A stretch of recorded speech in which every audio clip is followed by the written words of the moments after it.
Hello friends, welcome to Infodate IT classes. तो बहुत बच्चों ने एससीसीएल का फॉर्म भर दिया था जो कि स्पेशली फॉर तेलंगाना स्टूडेंट के लिए है।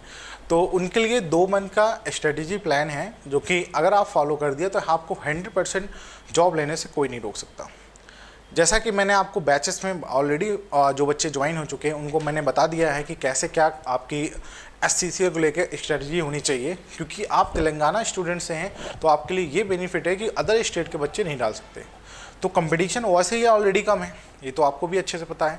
बट अगर आपकी एक सही रणनीति हुई तो आपकी इस वैकेंसी को भाई कहीं जाने नहीं दोगे। सही रणनीति के साथ, सही कंटेंट के साथ अगर आप पढ़ रहे हो तो बहुत ही अच्छी बात है। अब यहाँ पे ध्यान से थोड़ा सा जो कि मेरा पॉइंट ऑफ व्यू है, जो कि बच्चे गलती कर रहे हैं कि जो भी हमारी क्लासेस चल रही हैं, चाहे वो इलेक्ट्रीशियन की बैच हो, चाहे आपकी फिटर थ्योरी की बैच हो, तो वो मैं आपको कैसे क्या सिलेबस को कवर करना है वो चीज़ मैं आपको बताने वाला हूँ। देखो, ट्रेड थ्योरी जैसे भी क्लिक करोगे तो यहाँ पे सारा टॉपिक वाइज मैंने ऑलरेडी क्लासेस आपको प्रोवाइड करवा दी हैं विद बोथ लैंग्वेज में। अब ये नहीं दिक्कत आएगी बच्चों को इंग्लिश में दिक्कत आ रही हिंदी में, क्योंकि स्पेशली फॉर तेलंगाना स्टूडेंट वाले को हिंदी में प्रॉब्लम आती है। तो अगर आप तेलंगाना से हैं तो ये बेस्ट आपके लिए एससीसीएल के लिए बहुत ही इंपॉर्टेंट है, क्योंकि यहाँ पे बोथ लैंग्वेज में कंटेंट आपको अवेलेबल है। ठीक है, आप कोई भी क्लास यहाँ से देख सकते हैं, चाहे लेथ मशीन की हो, चाहे कोई भी क्लास हो, विद द बोथ लैंग्वेज में आपको कंटेंट दोनों अवेलेबल हो जाएगा। तो आप यहाँ से अपना कंसेप्ट को क्लियर कर सकते हो। जैसे यहाँ पे देख लीजिए, ठीक है, मोस्टली आपको हर एक लैंग्वेज में चाहे कोई भी कंसेप्ट हो, विथ इंग्लिश में बहुत बच्चे को इंग्लिश में दिक्कत आती है, चाहे इंग्लिश में कंटेंट सारा कुछ है, तो आप इस बैच को लेकर अपनी तैयारी को और बूस्ट बना सकते हो।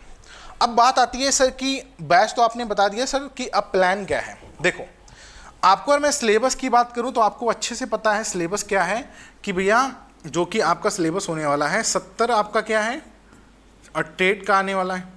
ठीक है, 70 टेट का आने और 30 आपका क्या है, आपका नॉन टेक आने वाला है। ठीक है, 30 क्या है आपका नॉन टेक आने वाला है। अगर ये 70 नंबर की जिम्मेदारी हमारी है, अगर आपने इस रूल को फॉलो कर लिया तो CPR का मतलब मैंने कई बार बता रखा है कि मेरे साथ को कंसेप्ट को क्लियर कर लो। ठीक है, कंसेप्ट को क्लियर कर लो, उसके बाद में आप प्रैक्टिस कर लो जो चीज़ आपने पढ़ा है और रिवीजन पे ध्यान दे दो। ठीक है, रिवीजन पे ध्यान दे दो, बस इतने ही आपको करना है।